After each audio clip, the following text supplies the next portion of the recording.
amazing. Um, so I'm just going to start by presenting myself so that you can get a better idea of who I am, because I just sent you this message. But I'm currently the video producer for the International Association for Political Science Students. So I'm responsible for the YouTube channel. And I just graduated from McGill University in political science. So I'm also like a student in political science. And yes, this year I'm working before getting my master's. And yes, so this week we're gonna interview you, and I'm gonna focus mainly on your book, Brand Command, Canadian Politics and Democracy in the Age of Message Control, and my questions, if that's okay with you. But they're also gonna be more general, so. There's also what, sorry? There also, some questions are also gonna be a bit more general, so it will. Okay. And yes, thank you so much for joining us today and for accepting to get this video. I'm going to start by just introducing you, and if you want to add anything to my introduction, you can just go ahead. So you are Alex Marland, a member of the College of the Royal Society of Canada, and you teach political science at the Memorial University of Newfoundland in Corner Brook, Canada. Your work focuses on political marketing, political communication, election campaigning, governance, public policy, political elites in Canada, and Canadian political parties and leadership. So I'm going to start with my first question. Yeah, just small correction. I'm in St. John's, Newfoundland. Corner Brook's on the other side of the province. Oh, okay. I'm so sorry about that. Okay.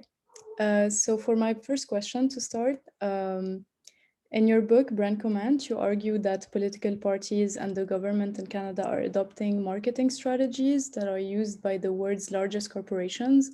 Can you develop these strategies, and how do you think they affect the country's democracy? How do they represent a threat in a way or another? Right. Well, I think so. Marketing tools are being used within the government itself by the public service. So it doesn't matter which party is in power. The public servants are doing it. And why are they using branding and marketing? Well, because like any organization, they're trying to find ways to communicate that is going to be the most efficient, the most effective. So the thing about marketing and branding is, it allows you to identify some strategic messages, repeat those messages, find vehicles to communicate those messages directly to specific target groups.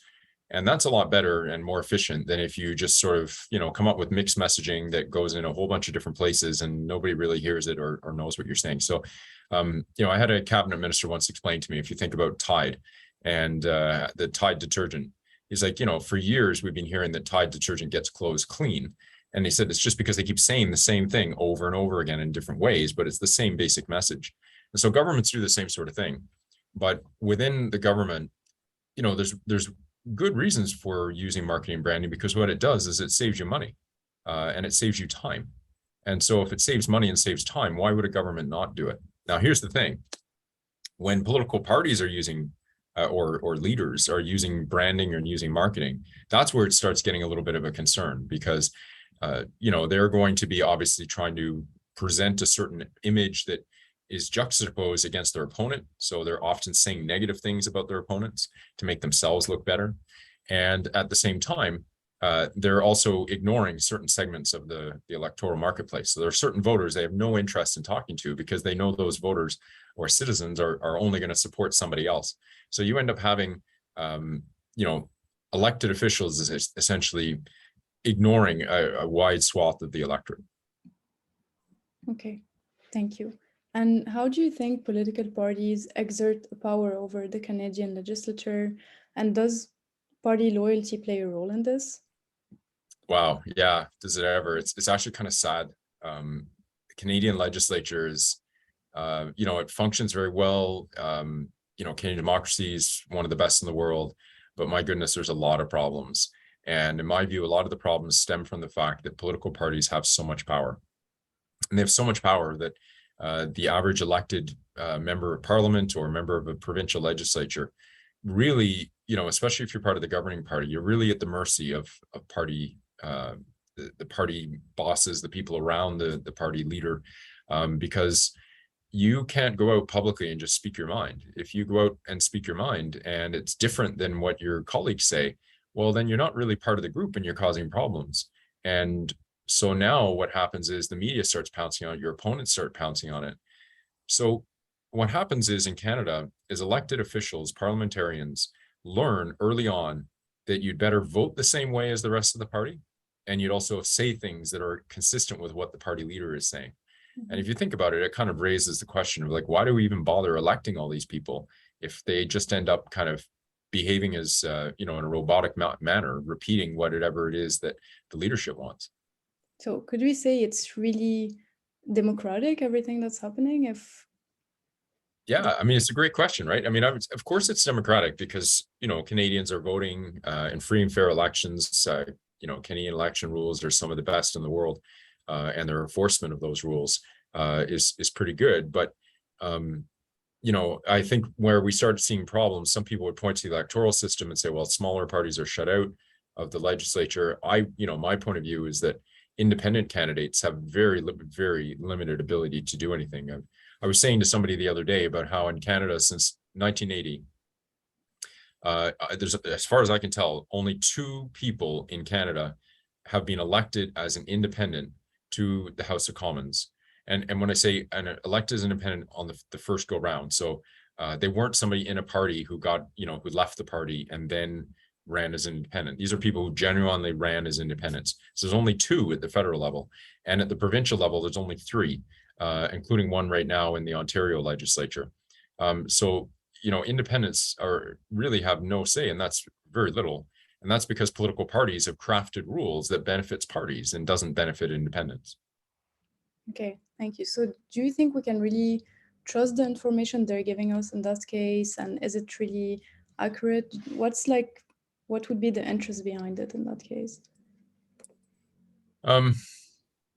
I mean, you can trust the information insofar as there are a lot of checks and balances, mostly at the federal level. There's a lot of scrutiny of what goes on. There's just such a big microscope on the leaders and what people around them are saying. The bigger issue, I think, is when you get to some of the smaller provinces where the hollowing out of journalism, particularly in smaller legislatures, there's just not as much scrutiny. So it becomes harder to kind of discern about what is real and what isn't. Mm-hmm. And speaking of journalism, actually, how is social media affecting electoral campaigns in Canada? Is there a problem of disinformation or misinformation? Do they have an impact on democracy? We did say that democracy is like really good in Canada, but do you think they have an impact? Yeah, there's an awful lot of people who are very concerned. I mean, I think from the, generally, social media has been a net positive for democracy. There's all sorts of voices now that we're hearing, all sorts of greater diversity that would never have happened, or at least it would have taken a lot longer anyway, without social media. But of course, I think the people that a lot of people are concerned, including the federal government, they're concerned that there's a lot of people using social media to sow disinformation, to spread falsehoods. And the problem, of course, is, if a newspaper years ago, if a newspaper published something that was inaccurate, there was an opportunity for a correction and it would go in the same place. But now if there's information that goes out online and it's circulating all over the place, there's no way to kind of put that back in the bottle. So there are no question there's concerns. And, my own view is that ultimately it's up to the social media platform companies themselves to find a way to do something about this, because they have to be accountable. Mm-hmm. It's so difficult though, because anyone can post anything and it can go viral. Like, how can you just take track of everything that's everyone is saying? I think. Yeah, you're right. I mean, I suppose one thing is it seems to take an awful lot before they shut down people's accounts. Mm-hmm. So, should there be, I mean, nobody's entitled to a free account with Twitter or whatever. It's not in Canada, but I mean, look how long it took before Donald Trump's account was shut. I mean, so I think there are obviously there's options, but ultimately I think it's really up to the media companies to figure out how they can manage this. And the way for the federal government to deal with it is through different types of regulation. Of course, the problem is that a lot of people would say that that's inherently anti-democratic, because what it does is it's a clampdown on free speech. So you have to be careful about how you proceed. Exactly. I think this is the issue, because on one side, how can you let, like, how can you just limit people's opportunity to just express themselves, and on another side, how can you keep track of people who just mislead other people and share like information that's not correct? So yeah, it's pretty complicated. Yeah. So my final question for you would be, what have you noticed about the results of the elections throughout the years, and what does it say about the Canadian population? Well, I think, I mean, the first thing that comes to mind for me is, Canada's only ever had one woman be Prime Minister of Canada, and she was only in there for a short period of time in 1993. Canada has never had a woman lead a political party and that person become Prime Minister by virtue of winning an election campaign. Even if you look at the leaders right now, I mean, the people who are all going to be contesting the next Canadian federal election campaign, the significant players are all men. So it's one of the things that comes to mind right away. We talk about how democratic Canada is, but yet at the same time, what is it about women not leading Canadian federal political parties? How come is it still such a problem in Canada? Like, do we still have, I know this is less of like your field of study, but do we still have a lot of gender inequality issues here, or not? Like, yeah, I mean, a lot of people say there's an awful lot of reasons for all this about supporting women. They have special needs, such as childcare, that men may not face, as an example.